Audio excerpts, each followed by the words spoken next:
Épocas de Stream. Un programa de radio. Los formatos, los modos. El cómo contar. Cómo contar cosas. Empieza en Radio Éter.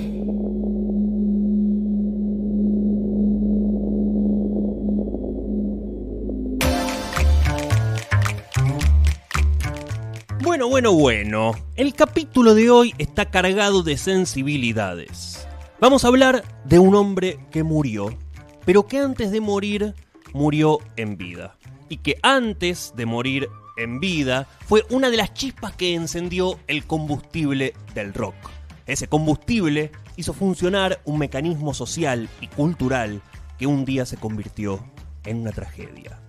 Antes de eso, antes de la tragedia, fue una revolución, una constitución identitaria, fue un fenómeno impactante. Esa era dorada, esa frase de si te acordás de los 80 es porque no viviste los 80, terminó el 30 de diciembre de 2004 con la muerte de casi 200 personas.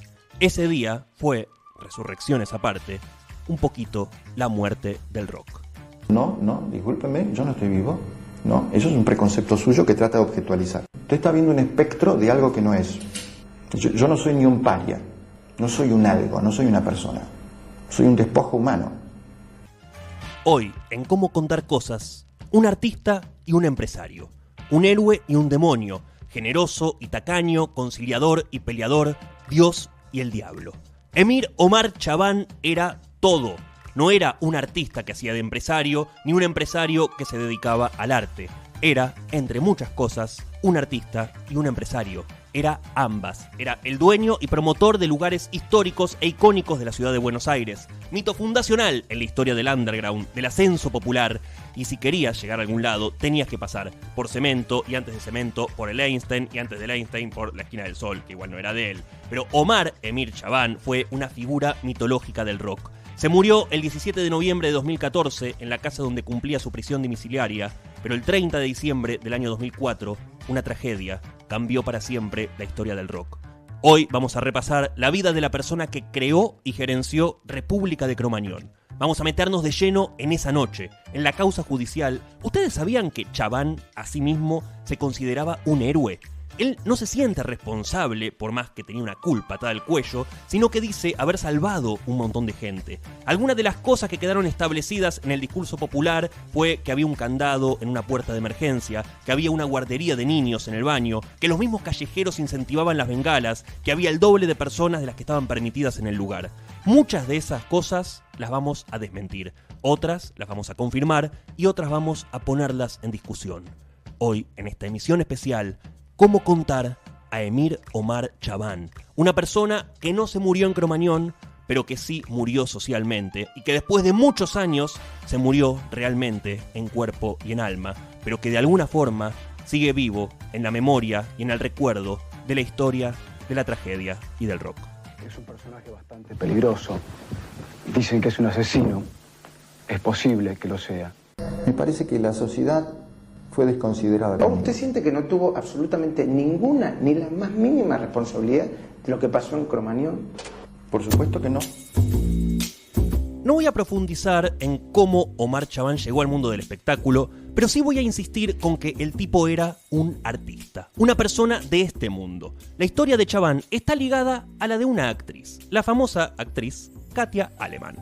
Tenía esa especie de pareja también muy peculiar como dueños, ¿no? Era, por un lado, algo así como la bomba sexy de la tele, que era Katia Alemann, pero una bomba sexy como particular también, ¿no? Como con un halo de misterio que no se llegaba a entender del todo. Y el loco, ¿no? Que era Omar Chabán, ¿no? Un loco que venía supuestamente del mundo del arte y del underground, pero del que tampoco se sabía demasiado.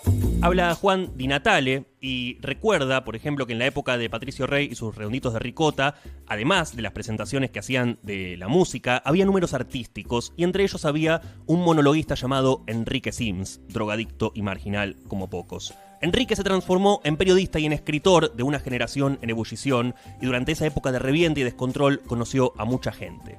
En el año 2017 fue convocado por Revista Orsay para escribir su panteón personal, los muertos de su vida, y entre ellos se encuentra el perfil de El Rey de la Noche. El Rey de la Noche cuenta que en las décadas del 80 y del 90 los personajes más conocidos no solamente eran los rockers o los actores, sino los dueños de los boliches. El Rey de la Noche, el hombre que no solo se hizo famoso él, sino que llevó el rock a la cima, fue Emir Omar Chabán. Primero puso un boliche chiquitito que se llamaba El Saturno en Pueyrredón y Corrientes, cerca de la Esquina del Sol, y después puso el Einstein, un bar que creció como todos los bares que ponía Chabán.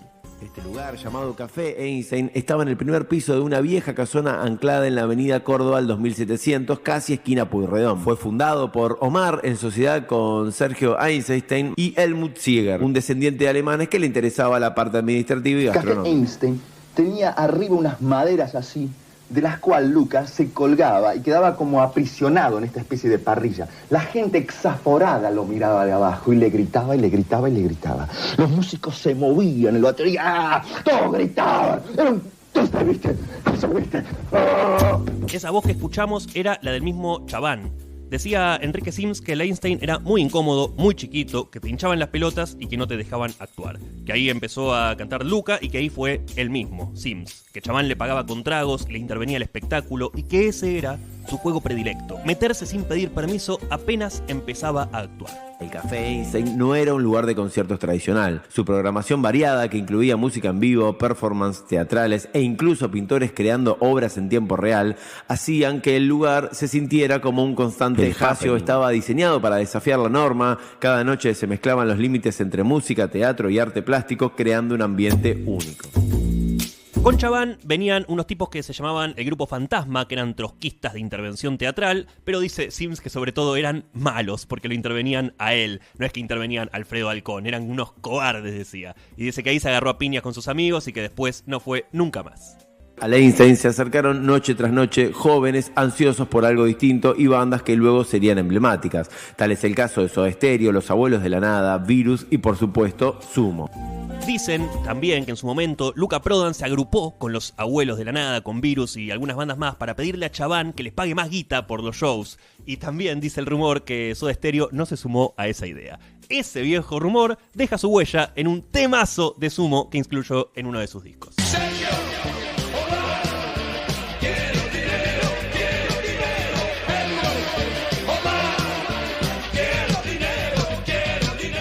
Con Chabán justamente trabajaban en aquella época Helmut Zieger, a quien hace referencia la canción, Sergio Einstein, a quien ya nombramos antes, y Katia Alemann, su pareja, que era quien ponía toda la plata. Ahí nació el Underground, fue el primer lugar donde había libertad total y era muy chiquito, en un primer piso, tocaba Sumo. O sea que el Underground me parece que nace ahí en Buenos Aires, en el Einstein. Ese momento donde nosotros tocábamos en Einstein y tocábamos en lugares muy chiquitos, la Esquina del Sol, y de pronto aparece este lugar, de la mano de Omar que tenía Einstein, y de pronto aparece Cemento. Entonces, para nosotros y para muchas bandas fue como nuestro espacio, ¿no? De tener un espacio propio. Y Cemento fue la culminación después del Einstein, no fue otra cosa. Si vos me decís cómo llegué a Cemento, y siendo al Einstein. Escuchábamos a Ricardo Mollo, líder, voz y guitarrista de Divididos, pero también ex miembro de Sumo, y después a Willy Crook, el saxofonista de Los Redondos, Dios lo tenga en la gloria, hablando justamente de esta transición que había y esta evolución desde el Café Einstein hacia Cemento, hacia el lugar mítico del rock. Cuenta Enrique Sims que Katia Alemann era la media hermana de Roberto Alemann, exministro de Economía de Frondizi y de Galtieri después, en los 70 y en los 80, y que de repente consiguió el dinero para que Chabán pusiera Cemento. Y Cemento fue el boliche más grande, fastuoso y poderoso de toda la década. Nosotros teníamos antes un bar que se llamaba Café Einstein y era un bar chiquitito, bueno, nacieron muchos conjuntos, los Twist, Sumo, Soda Stereo, un montón de conjuntos. Entonces dijimos, bueno, tenemos que crecer y ahora con la democracia hacer un lugar grande, para que la gente se desparrame en el espacio, para que pueda hablar, bailar, comer, todo como si fuera onda para viejos, no para la juventud, sino como para gente grande. Y bueno, funcionó, la gente se divierte mucho y ve que es esta la onda. Basta de lugares oscuros, con luces agresivas a la vista. La cosa es explayarse en el espacio y encontrarse, hacerse amigos. El nombre de Cemento se le ocurrió a Helmut Zieger, que es el mejor amigo de Omar, y la idea, la concepción inicial de Cemento era como una cosa despojada del material puro. Los audios que escuchamos son primero el mismo Chabán en la inauguración de Cemento allá por el año 83-84 y después el testimonio de Katia Aleman hablando justamente de ese boliche que puso junto a su pareja. Hay que recordar y tener en cuenta siempre que veníamos de una etapa de dictadura militar y la calle estaba picante en ese momento. La gente no se sentía segura en la calle, no estabas en tranquilidad. Pero una vez que estabas adentro del lugar, estabas adentro. En Cemento, una vez que entrabas, ya estabas totalmente cuidado. Tenía como un aura de riesgo alrededor, porque vos sabías que la policía estaba siempre. Todavía estaba muy fresca la dictadura y todavía los hábitos policiales, no habían cambiado demasiado. Había como un mundo dentro que inauguraba algo y fuera la policía que no entendía, tratando de llevarse gente que para ellos estaban disfrazados. Estamos hablando de la democracia y había una persecución muy fuerte con los pibes. Y no por los pelos largos, por el hecho de estar deambulando en la noche. Entonces estar adentro de un boliche siempre era mejor que estar afuera en la calle. Acá Facu Sosa en los controles, como siempre, que por supuesto estuvo en Cemento, que por supuesto fue parte de toda esa tribu de gente que iba por ahí fin de semana tras fin de semana a negociar, a regatear una entrada, a tratar de juntarse con gente que estaba ahí, un poco vibrando lo mismo que uno. Mira, tocaste un miércoles ahí, increíble, tocar el escenario de Cemento, la historia viva acá operando en Radio Éter, porque cuenta también Sims que todas las bandas de rock que pasaron a la fama y también muchas que quedaron atrás, trabajaron en Cemento, actuaron ahí. El reviente era tal que ahora se hace un chiste, dice, si no nos morimos antes fue porque Cemento justamente era de Cemento. Omar Chabán fue el hacedor de bandas de todo lo que la gente conoce hoy en día. Obviamente, MTS a nosotros nos ayudó muchísimo, creo que a la Berizo también, pero él era un hacedor de oportunidades. Y eso, que la idea del lugar no era convertirse en la meca del rock. De hecho, no querían recitales los dueños del Cemento, querían aventuras artísticas, locura, innovación, pero el rock parece que es más fuerte que cualquier cosa. La primera etapa es la etapa Katia, donde Cemento era una discoteca, un espacio pensado como un espacio medio neoyorquino, medio Andy Warholesco, donde había performance, muestras de arte, instalaciones. Y escuchen lo que dice Katia Aleman, justamente, que era su primera etapa, de la posibilidad de que toquen bandas en Cemento y cómo fue la conversación que tuvo justamente con Omar Chabán. Un día llegué a Cemento, lo vio mal y le dije qué buen lugar por el escenario para banda. Me dijo, acá no va a tocar ninguna banda. Surge a partir de que había que bancar el lugar y que no había otra forma. Que lo que, digamos, en definitiva iba a convocar eran las bandas. Y Omar no era lo que él quería hacer, porque no le gustaba mucho el rock, Omar. A mí tampoco. Así que mira vos, ¿no? ¿Cómo son las cosas? Tremendo, una pareja de artistas a las que no les gustaba el rock y que terminan siendo el lugar más icónico del rock, incluso con la frase de yo te seguía desde Cemento. Y en cualquier caso, ahí dice en Cemento, Sims cuenta que hizo algunas de sus mejores actuaciones con Los Redondos y que como todos estableció un vínculo con Chabán. Dice que era un atorrante que te robaba todas las entradas, que por ahí las compraba y las vendía en la esquina y no te pagaba nada, que 1000 entradas se iban al recarajo porque era como un lugar para 3000 personas. Y hoy me doy el lujo también de traer un testimonio de mi propio padre, de mi viejo, quien también era asiduo a ese tipo de lugares y que por supuesto fue a Cemento y por supuesto conoció a Omar Chabán.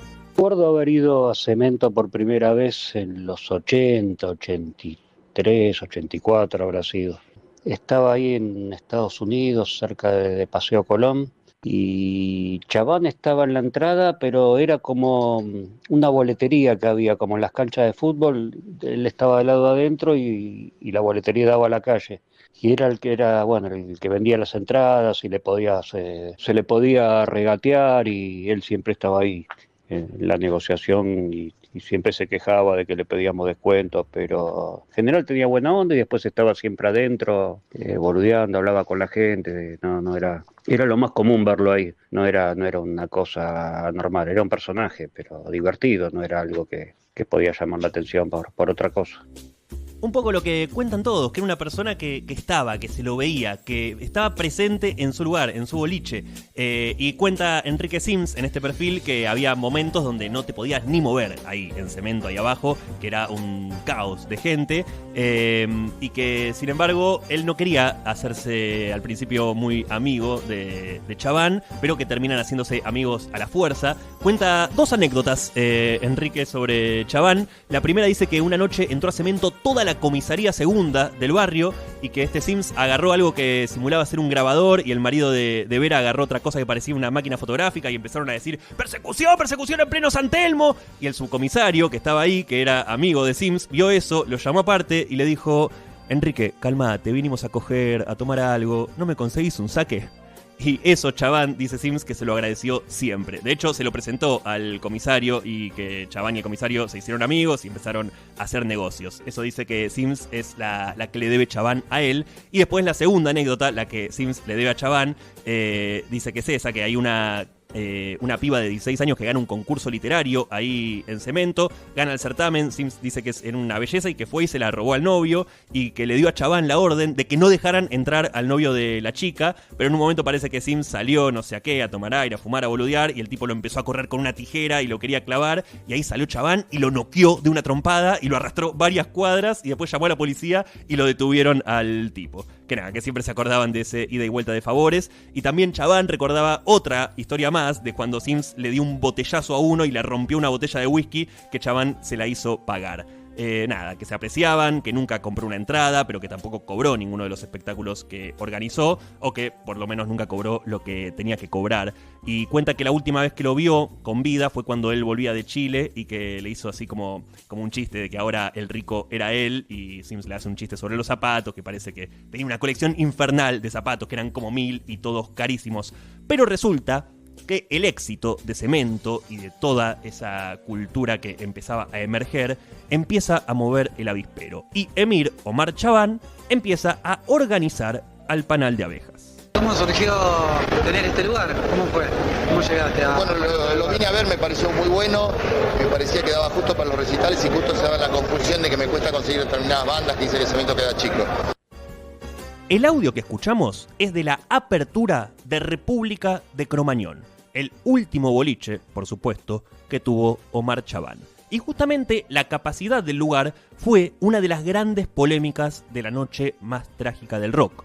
Se dijo que la capacidad fue superada, que había el doble de personas de las que estaban permitidas, y en esa nota de apertura el propio organizador hablaba sobre cuánta gente se podía meter en Cromañón. ¿Qué capacidad tiene? Yo creo que tener 5.000 personas. A tope 5.000. A tope 5.000, cuando después conocimos que la habilitación era obviamente por mucho menos. Y atención con las declaraciones que se vienen ahora. Esto estamos hablando de más o menos mayo del año 2004. Recordemos, la tragedia fue en el mes de diciembre. Porque en esa nota, en la nota de apertura de Cromañón, después de repasar los grupos que iban a tocar en Cromañón durante todo el 2024, de hablar de las comodidades del lugar, que tenía un hotel para los músicos, que tenía estacionamiento, que tenía demás virtudes, también tenía riesgos. Y por eso el periodista le pregunta justamente por las restricciones. ¿Van a haber restricciones en Cromañón? Acá hay restricciones de grafitis. Está bien, eso puede ser. Son restricciones muy fuertes, no puede haber grafitis. Está bien. También bombas de estruendo. Ahora la semana pasada tuve problemas con bombas de estruendo. Además tiraban bengalas, es muy peligroso, puede haber un incendio, bueno, cosas así. Restricciones de tipo seguridad, claro, una especie de locura, ¿no? Una especie de locura. Como vemos, el tema de las bengalas empezaba ya a sonar en los medios de comunicación, pero no solo las bengalas, sino también el protagonismo del público, la cultura del aguante, como diría Pablo Alabarces, o como diría La Renga, la furia de la bestia rock. Lo otro es una pelotudez muy grande, ¿viste? Incitar a la gente a que lleve bengalas, como si las bengalas no fueran una cosa peligrosa. 3 tiros, esas cosas que se empezaron a transformar como en el símbolo del rock. Y eso es porque también desde algún punto, no sé, hay algo en el público que quería ser protagonista. Eso es una pregunta también, ¿eh? ¿Por qué querés ser tan protagonista? Quien habla, por supuesto, es la inconfundible voz de Gustavo Cerati. Y escuchemos, además, lo que decía el mismo Patricio Fontanet, quien era el cantante de Callejeros, en el estadio de Obras, porque el grupo Callejeros, que venía emergiendo fuerte durante ese año, durante el año 2004 hace 2 recitales en el estadio de Obras. Año 2004, recordemos, año de la tragedia, y tan solo unos meses antes, la banda que explota Obras también tiene problemas con las bengalas en ese estadio, que obviamente es un estadio cerrado. Escuchemos cómo habla el Pato Fontanet a su propio público, a los callejeros, en el estadio de Obras. El tema de las bengalas en Obras, sin silbido, sin nada raro. El tema de las bengalas en Obras, no, en serio. Es extremadamente cerrado, por favor.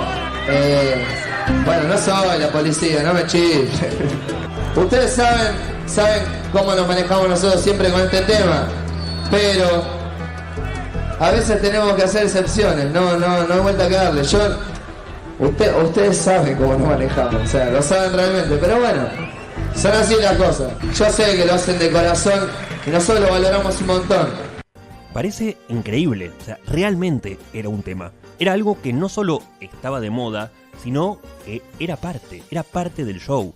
Embellecía, resaltaba y reafirmaba lo que era la revolución cultural del fenómeno rock.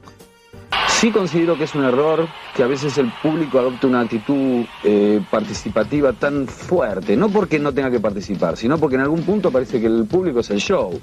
Y si era al revés, pregunta Yaván en algún momento, si era que el público le imponía a Callejeros que tenía que haber bengalas en sus shows. Se habló mucho de la motivación, del incentivo que había desde la banda hacia su público con el tema bengalas y fuegos artificiales. Pero escuchen esto, porque en Obras tocaron 2 noches los Callejeros. La segunda noche vuelve a pasar lo mismo. Pasó en Obras, pasó en Excursionistas, iba a pasar nuevamente en Cromañón. Y esto decía el cantante de Callejeros la segunda noche de Obras en julio de 2004, tan solo unos meses antes de la gran tragedia del rock. Ya no sé un porongo. Ayer expliqué el tema de las bengalas. Ustedes saben, vuelvo a decir lo mismo ayer, saben cómo nos manejamos nosotros con este tema, saben qué es lo que opinamos. Queda su libre entendimiento. Acuérdense de la excepción que les pedí, pero bueno, tampoco puedo hacer milagros, o sea, hay un cachero en la puerta, si pasaron las bengalas, pasaron. Vamos a cantar y vamos a divertirnos, vamos a hacer lo que siempre hacemos. Claramente había un problema y había una tensión, que supongo que era la tensión que tenemos todos o que podían tener todos en ese momento, esta cosa de... Es totalmente peligroso, esto no tiene que pasar y a la vez es súper hermoso y es súper parte de esta efervescencia del público, que no solo quiere ser protagonista, sino que quiere disfrutar, que quiere vivirlo, que quiere tener un momento de intensidad pura. Y en ese momento, el Pato Fontanet, cantante de Callejeros, habla sobre los cacheos, sobre la seguridad, que recordemos, en los shows de Callejeros la seguridad era propia de Callejeros, ya vamos a hablar un poquito de esto más adelante, pero en el tema de los cacheos me parece interesante escuchar la versión del Indio Solari, que hacía también recitales hipermultitudinarios, donde básicamente, ¿cómo haces para cachar a 500.000 personas, a 300.000 personas, a 100.000 personas que se meten todas juntas en un recital? ¿Cómo haces para cachar 300.000 personas? Y aparte es ridículo, digo, porque si no se pueden tirar ni al aire libre, no dejes que se vendan. No me cargues a mí cosa policíaca de tener que cachar todo a ver si tienen una bengala en el culo cuando entran. Digo, si son peligrosas, aún al aire libre, privamos, creo que Charly García dijo, privamos las Navidades. Me quedé pensando en el tema de Callejeros y las bengalas. Ellos el 30 de julio, si mal no recuerdo, el 2004, tuvieron el recital en Obras Sanitarias. Sí. Hubo bengalas y hubo la intervención de una fiscal contravencional. Sí. Que los investigó, que les dijo que es una contravención peligrosa, los responsabilizó a la gente del grupo y allegados por haber suministrado las bengalas. Claro, prohibamos las Navidades, decía Charly. Lo escuchamos a Cerati, lo escuchamos al Indio Solari y escuchamos también lo que se acusaba a Callejeros de parte de Siete Case de ser justamente un grupo bengalero. No solo la sociedad post-tragedia, sino también el Poder Judicial argentino. Una fiscal contravencional hablaba del incentivo de Callejeros para con su público, justamente con el tema de llevar bengalas. Y justamente por eso dice Chaván que en parte, no tiene la culpa de nada. Divididos iba a tocar en Cromañón, pero dijeron que no estaba preparado el lugar. Y ahora vamos a ver qué dicen estos dos muchachos, los grosos del rock, de lo que pasó en Cromañón. Estoy hablando del Indio Solari y de Gustavo Cerati.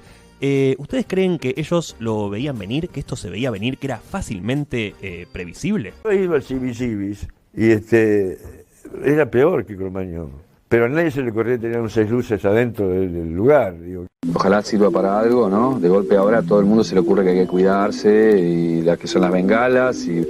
¿Viste? Porque hoy son las bengalas, mañana son otra cosa, ¿no? Yo iba a conciertos en Perú en el 86 y había fogatas humanas directamente, ¿viste? Y vos decís, no pasó nada, bueno, suerte que no pasó nada. Pero yo estaba ahí, podría haberlo evitado y qué sé yo. El CBGB era peor que Cromañón, pero nadie tiraba bengalas adentro. En Perú había fogatas humanas, dice Cerati. Era algo que sucedía, era algo que era parte de ese folclore, que era parte de lo que estaba pasando. Y otro de los grandes temas de la tragedia fue la seguridad. Como dijimos recientemente, Callejeros tenía su propia seguridad y sobre eso se habló y se habló y se habló.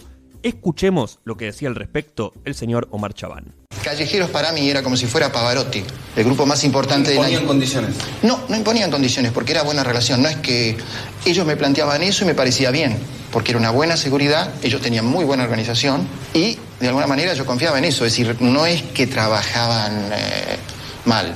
Lo que escuchamos es una nota que da Omar Chabán luego de ser condenado junto a 5, 6, 7 periodistas para distintos canales y le preguntan justamente con esta seguridad de Callejeros cómo era el control, cómo fue el control en el ingreso y según Chabán fue súper exhaustivo. Control exhaustivo. Cartel aquí que decía prohibido pirotecnia y prohibido entrar con bebidas. Sí. Súper exhaustivo. Callejeros era una banda emergente del rock. La separación de Los Redondos había dejado una tribu huérfana que, al igual que en la muerte de Luca Prodan, alguien iba a tener que llenar. La banda empezó a hacerse conocida por sus pintadas callejeras, por sus grafitis en las paredes de la ciudad y además por pegar un super hit en la radio. ¡Ay, qué calor, qué calor! ¡Qué calor para esta noche tan fría! De esta manera sonaba Callejeros en Obras, julio de 2004, sonido de consola. Así que después de reventar Avenida del Libertador, la banda iba a cerrar el año con 3 fechas consecutivas en República de Cromañón. Solo voces como ecos, como otros chistes sin gracia. Hace mucho tiempo escucho voces sin ni una palabra. Y mis ojos maltratados se refugian en la nada y se cansan de ver un montón de caras y una mirada. Una noche fría del barrio, los trazas se llenan los bolsillos. Las calles son nuestras aunque el tiempo diga lo contrario. Y los sueños, los soñados ya se apagan la garganta y se cansan. Y eso casi siempre.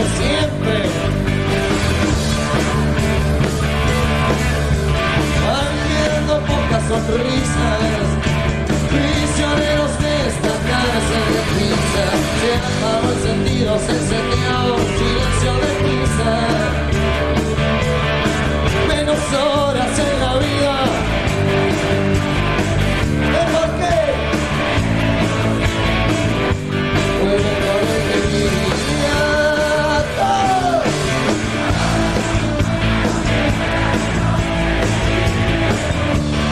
Pero no de mí. Lleno de nada, sin saber dónde ir. Duro como muerto su tumba que murió de miedo.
no de mí. Lleno de nada, sin saber dónde ir. Y murió de miedo por el perdón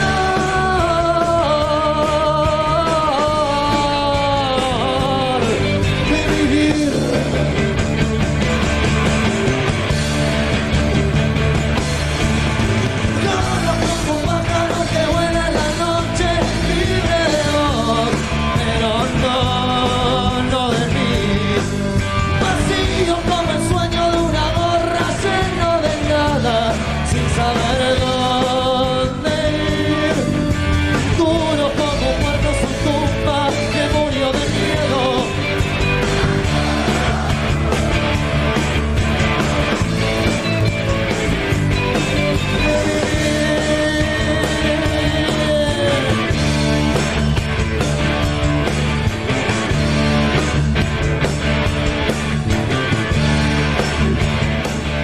...28, 29 y 30 de diciembre... iba a cerrar el año Callejeros en República de Cromañón.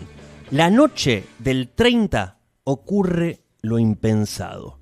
Escuchemos cómo empieza esa noche. Este chabán, antes alguien advierte sobre las bengalas. La última bengala del año. Gracias Este chabán. al distinguido público, esta fiesta es posible. Damos comienzo al show. Con ustedes y para ustedes, Callejeros. Arranca el show y lo que van a escuchar ahora, es el audio original. Escuchen cómo empieza. Pregunta el Pato Fontana. ¿Se van a portar bien?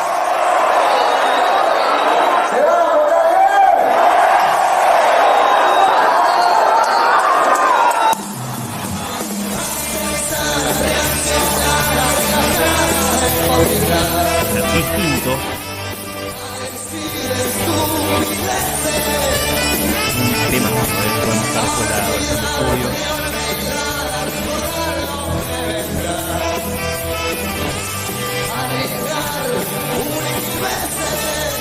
Chaván, según su propio testimonio, en un momento apaga la música, va a buscar la manguera de los bomberos que la habían tirado, y cuando se da vuelta ve la famosa llamarada en el techo que termina cortando la luz. Chaván cree que todo lo que sucedió en esa noche se dio por una pelea interna de bandas que seguían a Callejeros, de las tribus de Callejeros. Dice que había dos facciones de seguidores, la familia Piojosa y el Fondo No Fisura, que estaban peleados entre ellos, que de alguna manera querían tomar un protagonismo excesivo, que fueron básicamente a causar algún daño, a hacer que algo salga mal. Pero más allá de esas teorías conspiranoicas que creo que solo están en la cabeza de Chaván, uno piensa, ¿no? ¿Qué sentirán las personas que por ahí entraron bengalas a Cromañón, pero que ni siquiera llegaron a prenderlas? O las personas que fueron excursionistas con bengalas, o las personas que prendieron fuego en obras, o mismo en Cromañón, pero la noche anterior o hace 2 noches. Debe ser terrible ir a una fiesta y que termine en una tragedia. Callejeros era una banda emergente, era el nuevo rock and roll. Las tribus, las bandas, los grupos de jóvenes deliraban con la música. Parece una exageración, pero en los 80, en los 90, a principios de los 2000, ir a un recital de rock era ir a un ritual pagano.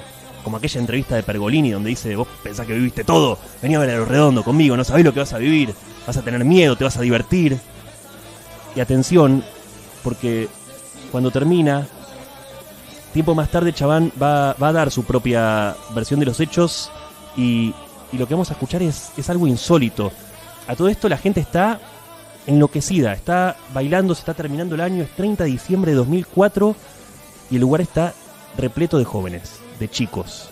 La gran mayoría de las personas que fue no superaban los 30 años. Me podría haber pasado a mí, le podría haber pasado a cualquiera de mis amigos. Yo tengo un amigo que estuvo ahí, que estuvo en la puerta, que no pudo entrar, que se quedó ahí esperando a ver si llegaba el momento de sobornar un patobica y entrar al segundo y tercer tema. Y acá escuchamos que están en el solo y mientras se empieza a ver que la gente sale, por ahí hubo quilombo adentro, por ahí se cagaron a piñas como solía pasar en los recitales. Pero no, la gente empieza a salir, y a salir, y a salir. Y la persona que estaba con él, que lo cuidaba porque tenía 12, 13 años, mi amigo, se corta el sonido de pronto. Y se lo lleva a la casa y nadie sabe más nada. Su hermano queda ahí adentro, después con el tiempo sale, logra comunicarse con su casa, dice que está bien, que no pasó nada. Y escuchemos lo que cuenta Chaván de justamente ese momento de las bengalas, y mientras él veía lo que nosotros acabamos de escuchar, mientras él veía el video que mostraba el tema de Callejeros, que fue el primero, con esto empezaba el show y también terminaba. Sí, no hubo tantas bengalas, 2 bengalas. ¿Ves que no es el tema de bengala? ¿No? 2 bengalas hasta ahora.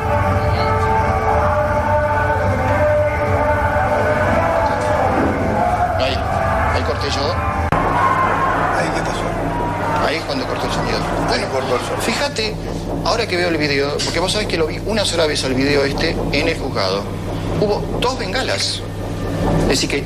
¿La explosión qué fue? La verdad no sé. Y acá empiezan las hipótesis. ¿Qué fue lo que pasó? Durante un tiempo pensaban que era un incendio, que Cromañón se prendió fuego, que la gente murió quemada y calcinada, pero la realidad es que eso no fue así. Y Chaván acusa a 3 personas que fueron intencionalmente a cometer el ilícito. Usted dice que hubo 3 personas que dispararon este producto, que estaban abajo de la escalera, que no lo conocía nadie. Eso lo saco por la causa. Esto yo ni sabía que existía. Cuando los veo nada más, me pareció tan raro, y solamente los vi, le digo al sonidista, cortá el sonido, solamente los vi. Claro, ¿cómo vas a cortar el sonido del primer tema del show? ¿Estamos todos locos? No pasa nada, ya se va a calmar. No se toman en serio esas órdenes. Pero según el testimonio del mismo Chaván, él se tira sobre la consola y corta el sonido y va a buscar una manguera para apagar el principio de incendio que había en una tela del techo. No sé cómo me están señalando a mí, como que yo quise que pasara esto, porque si yo personalmente en ese momento no corto el sonido antes de que se corte la luz, morimos las 2.500 personas. Y morimos las 2.500 personas. ¿Cómo es el razonamiento? Es así. Acá el signo, vos lo ves, el signo para que la gente empiece a escaparse y a salir desesperadamente en una situación de pánico es porque yo corto el sonido. Si yo no corto el sonido y se corta la luz cuando la gente está mirando el recital, morimos todos. Chaván, con una culpa enorme atada al cuello, tiene una parte de sí que se considera a sí mismo un héroe, alguien que evitó una tragedia mayor. Pero nos vamos a meter en la gran polémica que involucra al organizador, y es la cuestión de una puerta de emergencia que estaba trabada con un candado.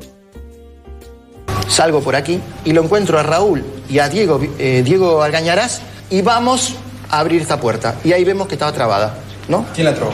Eso es una cosa, te cuento. Eso es algo como una disquisición que todavía queda para el juicio oral. Claro, sobre eso no podía decir nada, pero sí hace hincapié en un hecho no menor. Él dice que esa puerta trabada no era la puerta de emergencia, sino que era simplemente una puerta. Repito, todo esto estaba abierto. Esta puerta no puede ser tomada como puerta de emergencia, en ningún caso, porque esta puerta da a otra propiedad, que es el garage del hotel, que esto tiene techo. Entonces, ninguna puerta de emergencia o considerada como emergencia puede dar a otra propiedad privada. Tiene que dar a la calle. La única puerta que puede ser considerada puerta de emergencia es esta, que está bien determinada en el plano. Y esto pone en duda uno de los grandes temas, la puerta de emergencia bloqueada que podría haber salvado la vida de unos cuantos chicos. No era la puerta de emergencia habilitada para el show, sino que la puerta habilitada, era la puerta de ingreso, que era el gran portón por donde toda la gente entró, que tenía 9 metros de largo. De los testimonios de los 9 metros que son este paño, solamente estaba abierto 3 metros. No. Según lo que yo creo es que esta estaba cerrada y la abrieron rápidamente hacia aquí. Y hacía presión la gente. Está la causa. ¿La causa qué es? Está confuso. Está confuso. No, dice primero, está confuso, dice después, pero bueno, vemos que en ese momento para Chaván era un tema de discusión. Lo que sí, otro periodista le echa en cara la pericia de los bomberos. Es una pericia de los bomberos que determinaron que si hubiese estado abierta esta puerta, en 4 minutos hubiesen salido 4.000 personas. No, te cuento. Eso es lo que determinó la pericia de los bomberos. En 4 minutos 25 segundos. No me están escuchando. No me están escuchando, dice Chabán, pero la realidad es que sí, no es que no lo escuchaban, es que era difícil de entender. Porque, aunque mucha gente no lo sepa, el de Callejeros no fue el primer incendio que ocurrió en Cromañón. El episodio que ocurrió creo que el 1 de mayo cuando tocó Jóvenes por Dioseros. Ese día yo no estaba. Ese día se produce un incendio, llamémoslo. Ese día sí, mínimamente si yo no estuve, no te puedo decir, pero sí, ese día sí. Se produce un incendio y se abre esta puerta. Bueno, claro, ahí la puerta, que estaba trabada, sí se abrió. Y escuchemos lo que cuenta el cantante de Jóvenes por Dioseros, el señor Toti Iglesias. La primera vez que se incendió fue con nosotros. Era un festival, estaba Motor Loco, nosotros. Me acuerdo que se tiraron una bengalita, esa de 10 disparos, no sé qué, y se prendió fuego. Claro, la cuestión es que la noche anterior a la tragedia, en el show de Callejeros del 29 de diciembre, hubo también un principio de incendio y la gente, el público, salió corriendo por esa puerta que luego estaba trabada y se metió al hotel contiguo, quizás para escapar del incendio, quizás para hacer algo de bardo. Por eso, al día siguiente, y para evitar que la gente se cole y pase sin pagar entradas, le pusieron un candado, una cadena, una traba a esa puerta que hubiera salvado vidas. ¿Alguien en tu nombre o alguien en nombre de Cromañón pagaba coimas a la policía? No, eso es una especie de delirio, una fabulación, vamos a decir, un delirio, una fabulación. Claro, y ahora vamos al tema de las responsabilidades. ¿Se acuerdan de esa vieja anécdota de Enrique Sims y la policía que buscaba merca en Cemento? Pero claro, Cemento era el lugar de Chabán. Cromañón, en cambio, está un poco más difuso a quién le pertenecía. Es decir, la habilitación, quiero contraponer, la habilitación de Cemento es mía, la propiedad de Cemento no es mía. En este caso, esta propiedad no es mía y la habilitación tampoco. ¿Qué quiere decir con eso? Un poco, obviamente, es exculparse, pero otro poco para decir lo que quería gritar. Yo puedo ser culpable, pero claramente no soy el único. Porque el dueño del lugar es Levi, pero esa noche no tenía ningún tipo de responsabilidad. No, ya sé, pero tampoco sabemos si Levi es el dueño del lugar. Es decir, yo lo veía a él, no sé si es el dueño del lugar. Poco se habla de Rafael Levi, el dueño del inmueble. Que, bueno, en sí no era el dueño, sino que administraba una sociedad offshore en las Islas Vírgenes que era dueña de la propiedad. Este grupo económico, esta sociedad, decide hacer un complejo de canchas de fútbol 5 en el techo de lo que era Cromañón, tapando unos tubos de ventilación que hubieran sido vitales al momento de la tragedia. Después de esa fatídica noche, la justicia argentina dictó la orden de captura nacional e internacional de Omar Chabán, responsabilizándolo como gerente de República de Cromañón. Y condenar a Omar Emir Chabán por resultar autor penalmente responsable de los delitos de incendio culposo seguido de muerte. De todas las personas que fueron procesadas durante la instrucción, fueron en principio llevadas a juicio e imputados por varios delitos, solo 15. Omar Chabán y Raúl Villarreal fueron acusados de estrago doloso seguido de muerte y cohecho activo, y la misma acusación recayó sobre los integrantes de Callejeros. Condenar a Patricio Rogelio Santos Fontanet como autor penalmente responsable del delito de incendio culposo seguido de muerte en concurso real con cohecho activo en calidad de partícipe necesario. Daniel Cardel, el escenógrafo, y su manager Diego Argañarás, 3 funcionarios del gobierno de la ciudad de Buenos Aires y 2 oficiales de la Policía Federal Argentina también fueron acusados de estrago doloso seguido de muerte y cohecho activo y pasivo respectivamente, y Miguel Ángel Belay por incumplimiento de los deberes del funcionario público y cohecho pasivo. Pero después, todos los callejeros terminaron condenados. Lo más destacado del fallo de casación es que condena a todos los integrantes de la banda Callejeros con la misma calificación que el ex gerenciador, es decir, incendio culposo seguido de muerte en concurso real con cohecho activo. Luego de un año de esta condena, el 19 de agosto del 2009, el Tribunal Oral en lo Criminal número 24 de la Ciudad de Buenos Aires dictaminó por fallo unánime condenar a Omar Chabán a 20 años de prisión, a Diego Argañarás a 18 años de prisión, al subcomisario Carlos Díaz a 18 años de prisión y a Raúl Villarreal a 1 año de prisión en suspenso. Y el tribunal determinó que tanto Chabán como Argañarás se encontraban a cargo de la organización del recital y por lo tanto eran los únicos sobre los que podía caer la pena de incendio doloso calificado.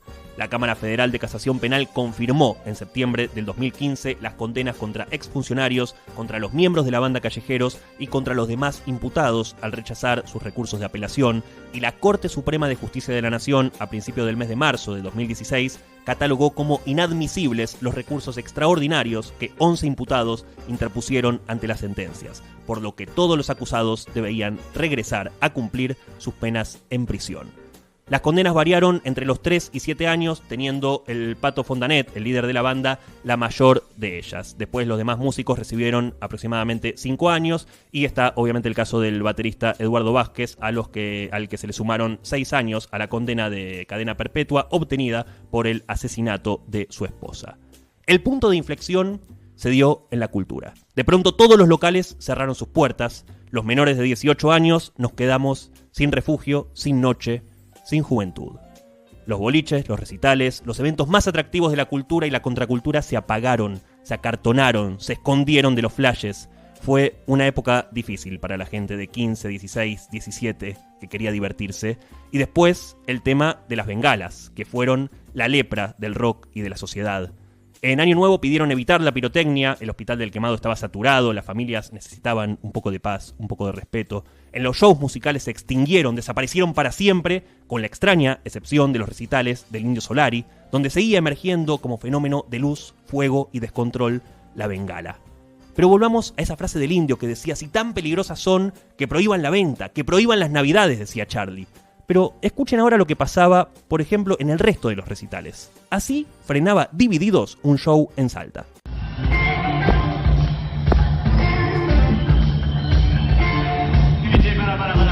Che, boludo. Vos sabés que vos de la bengala, me parece que te equivocaste de recital. Lejos de ser una alegría, es una mierda, loco. Sáquenselo de la cabeza. Eso pertenece a otra cosa que tiene que ver con otra cultura. La música no lleva a ese humo de mierda. ¿Sabes? Loco, prende una bengala y nosotros nos vamos. No tocamos más, nos vamos. Porque los que nos están defraudando son ustedes. No prendan más una bengala, que es un símbolo de horror, de muerte. ¿No? Déjense de hinchar las pelotas con eso. Algo parecido decía Arnaud a lo que comentaba Ariel Dauría en 80 centímetros del piso hace unos lunes. Y lo de Divididos encima es muy loco, porque escuchen lo que dice Ricardo Mollo años después sobre la fecha en la que se prende fuego Cromañón. Nosotros íbamos a tocar ahí, justamente en la fecha que ocurrió lo que ocurrió en Cromañón, pero nosotros vimos que el lugar no estaba preparado para albergar tanta gente, que no había las medidas de seguridad necesarias, y decidimos no tocar ahí. Tremendo, no estaban las medidas de seguridad necesarias. Y eso que Divididos no es que era un descontrol, era gente dentro de todo tranquila. Escuchemos cómo termina la historia de Divididos y Cromañón. Fuimos a ver el lugar, nos mostraron las instalaciones, pregunté por la salida de emergencia, pregunté por las telas que estaban colgadas, me dieron un montón de respuestas que no me convencieron y dije, bueno, gracias, y nos fuimos. Tremendo, Divididos que había tocado infinidad de veces en Cemento. Y como les digo esto atravesó a todo el rock. No solo al reviente, al rock chabón, al rock de barrio, sino a la parte más careta también, y digo la parte más careta con todo el amor del mundo, a Árbol, que es una banda que me copa y que me encanta, pero solo para presentar a Edu Schmidt, que también tuvo su discurso en medio de un show. Estamos muy cerca del 30 de diciembre. Les pido por favor que nunca lo hagan, pero menos hoy. No tiren nunca más una bengala en un show. Se los pido de corazón, sé que lo hacen con alegría y para festejar. Pero nosotros la pasamos muy mal hace 10 años. Muy mal. Acá hay chicos chiquitos que no lo vivieron. Por suerte, se los pido de corazón. No se puede tirar nunca más una bengala en un show. Y todos parecían haber entendido la consigna, con la única excepción del show del Indio Solari. Quizás alguna perdida en algún show de La Renga o de Los Piojos, pero ya sin tanta aceptación popular. Hasta que unos años después, alguien lleva una bengala náutica a un show de La Renga, algo que ya pasaba en Cromañón y que ya pasaba en Cemento, según nos cuenta Toti Iglesias, el chico que cantaba en Jóvenes Pordioseros. Porque yo lo tengo filmado, vendían bengala de barco y tiraban, ¿te acordás? Se llamaban bombas brasileras, vendían así que eran como unas cosas marrones que venían como, ni siquiera tenían mecha, tenían como un metal. En el año 2011 La Renga se presenta en La Plata y uno de sus fans dispara una de esas bengalas de auxilio marítimo que impacta en el cuello de Miguel Ramírez y produce su muerte. En ese momento La Renga suspende la gira que venía haciendo y hasta el Indio Solari, que siempre se manifestó a favor o en silencio, dijo basta. Si un loquito puede ir con una bengala náutica a un show y dispararla de costado, se acabó lo que se daba, muchachos. Hasta el Mister dice, nunca más. A La Renga, el tema que le dedica justamente a Miguel. Allá oíste a los ángeles pronunciar tu nombre. Acá la canción que habla de vos. Nadie sabe por qué, pero un día en la vida todos tienen que partir. Aunque nadie sabe hacia dónde, aunque nadie quiera dejarte ir. Oh, oh.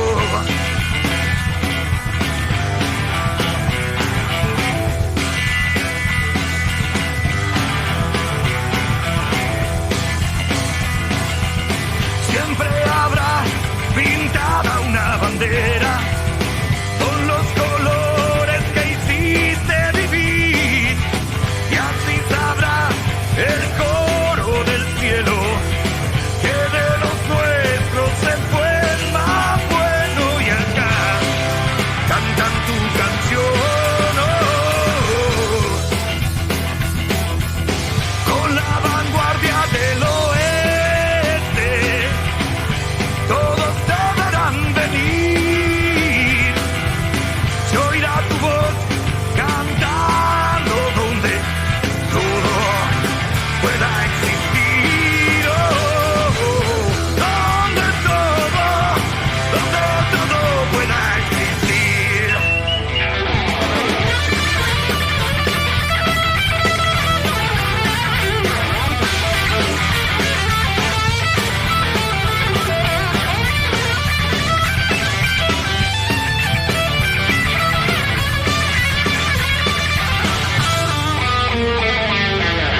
Con la vanguardia del oeste, todos deberán venir. Se oirá tu voz cantando donde todo pueda existir. Oh, donde todo pueda existir. Oh, donde todo pueda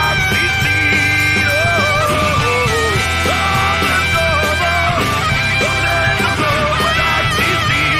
Oh, donde todo pueda existir.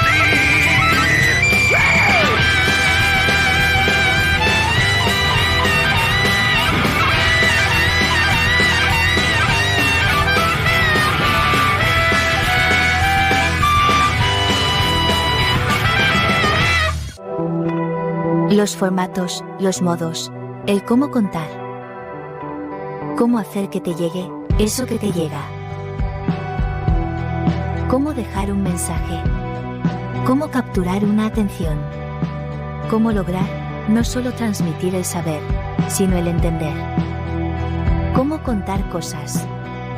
Los jueves a las 16 por Radio Éter.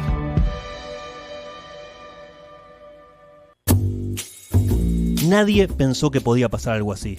Uno escucha todo esto y dice, ¿cómo puede ser? Estaba todo ahí. Pero no, realmente parecía que no era tan peligroso. Nadie pensó que se iba a morir alguien, mucho menos una tragedia de tal magnitud. Nadie va a cantar pensando que su público se puede morir. Pero pasó y lo cambió todo. Todo. Chavanne estuvo preso, fue un paria social, murió en prisión domiciliaria, alejado de su mundo, del afuera, del rock. Y ese día murió un poco el rock. Todo cambió para siempre. Y elegimos contarlo así, desde la vida del organizador de toda esa movida, que infló un globo espectacular, un globo aerostático, un globo gigantesco que un día explotó. Hoy, en Cómo contar cosas, Omar Chavanne, el hombre que colaboró con la creación del fenómeno del rock nacional. Les pido perdón a los padres en un sentido amplio, en un sentido religioso, en un sentido del silencio, la oración, en un sentido de una meditación muy íntima y profunda, donde yo ya no soy yo. Hasta aquí, Cómo contar cosas. Un programa de radio en épocas de stream. Nos vemos el jueves que viene. Como cada jueves.